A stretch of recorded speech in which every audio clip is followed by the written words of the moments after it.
السلام عليكم ورحمة الله وبركاته. أهلا بكم حبايب قلبي، شلونكم؟ شخباركم؟ إن شاء الله تكونون بخير وصحة وعافية وانتم تشاهدون فيديو اليوم مختلف إن شاء الله. يا رب ينال إعجابكم ويكون عند حسن ظنكم. أول ما نبدي نصلي على محمد وآل محمد بالتعليقات، وإن شاء الله يا ربي يكون الفيديو خفيف عليكم وينال إعجابكم حبايب قلبي. نبدأ بفيديو اليوم، مقتطفات من حياتي اليومية، إن شاء الله يكون خفيف عليكم. هنا حبايب قلبي كان عشاني حبيت أسوي لهم مندي مع الدجاج. سويت لهم تمن أبيض وتمن أصفر، وشويت عندي نص دجاجة شويتها مثل ما واضح عندكم بالفيديو، بس الصراحة مكسرات ما عندي فما قدرت أخليه. وهنا حبايب قلبي بديت بروتين تنظيف البيت مثل ما واضح عندكم بالفيديو.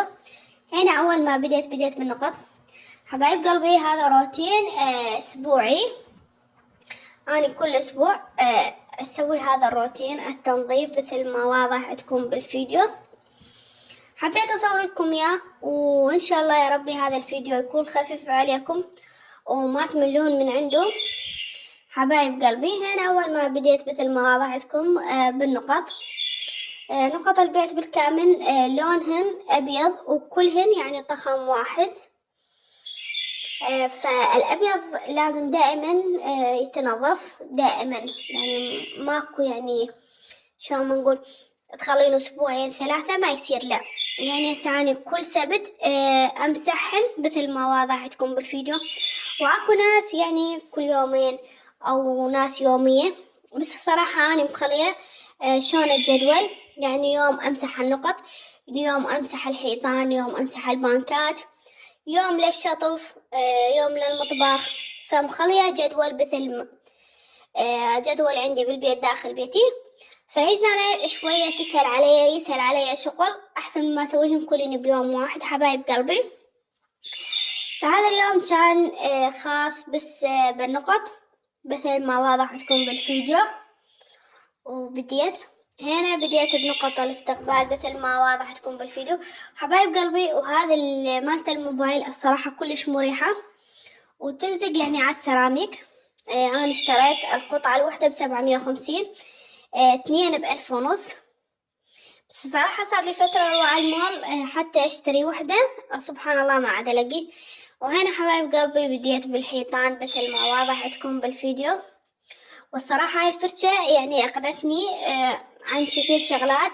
صراحة كنت على السلم وأنظف، بس ما شاء الله هاي كلش حلوة، اشتريتها من المول سعرها 2000، وهي أصلا الطول مالها 3 أمتار. فسهل تنظيف الحيطان والأماكن البعيدة سهلة بيها. فأنصح يعني كل ست بيت تشتري من هاي الفرشة حبايب قلبي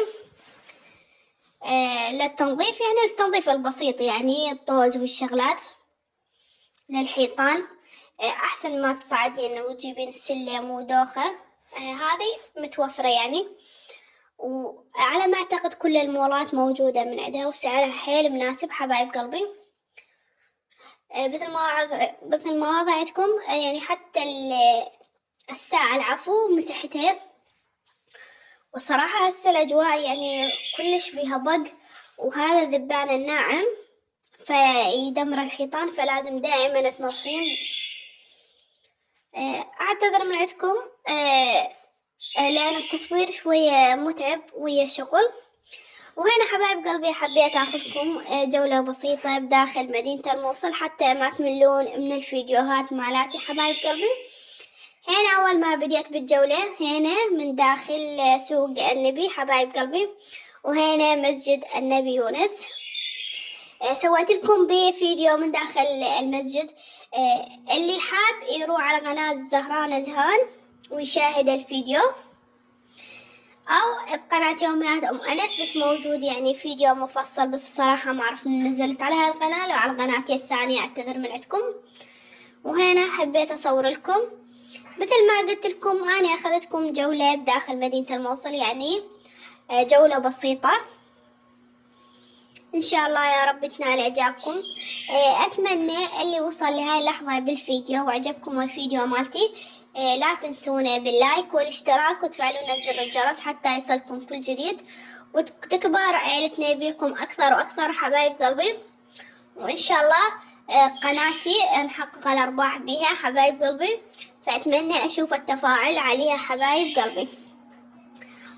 وهنا توجهنا على الجامعة حبايب قلبي. مثل ما وضعتكم بالفيديو هنا عاد أصور لكم المطاعم. صلوات على محمد، يعني الموصل كل مطاعم، وما شاء الله مطاعم كلها راقية وحلوة مثل ما وضعتكم بالفيديو. يعني أكثر الأماكن بها يتواجد بها مطاعم كوفيات. بس الصراحة كان عندي شغلة بالمصارف ورحت العفو بالجامعة، فحبيت أصور لكم الطريق حتى ما تملون. لأن الصراحة فيديوهاتي كلها داخل البيت، فأشوف التفاعل عليها مو هذاك التفاعل، فحبيت أخذكم جولة. وهنا هذا السور حبيت أصور لكم إياه. ما شاء الله الموصل يعني صايرة جنة على الأرض. التصوير يعني ما شاء الله، يعني التبليط، المنتزهات، الحدائق، يعني كل شيء من أحسن وما شاء الله عيصير. إن شاء الله يا ربي دائما الموصل آمنة ومزدهرة، وإن شاء الله جميع محافظات العراق بدون استثناء إن شاء الله الله يعم الأمن والأمان على محافظاتنا العزيزة حبايب قلبي. وهنا نزلنا عن نتمشى. حبيت أصور لكم الأجواء من داخل الجامعة حبايب قلبي. هنا يعني الصراحة افترينا أكثر شيء أجهزة مع الموبايلات، أو مثل ما وضعتكم مطاعم فقط. صراحة احنا رحنا حتى نشتري راوتر للبيت، لأن الراوتر مالتنا عاطلة مال النت، فرحنا نشتري. فحبيت أصور لكم الطريق، أصور لكم الأماكن الحلوة حبايب قلبي. هنا الصراحة الأجواء كلش حلوة. وهنا انتهت جولتنا حبايب قلبي ورجعنا على البيت. حبيت أصور لكم الطريق. أتمنى اللي وصل لهاي اللحظة بالفيديو وعجبكم الفيديو لا تنسونا باللايك والاشتراك، ومع السلامة حبايب قلبي.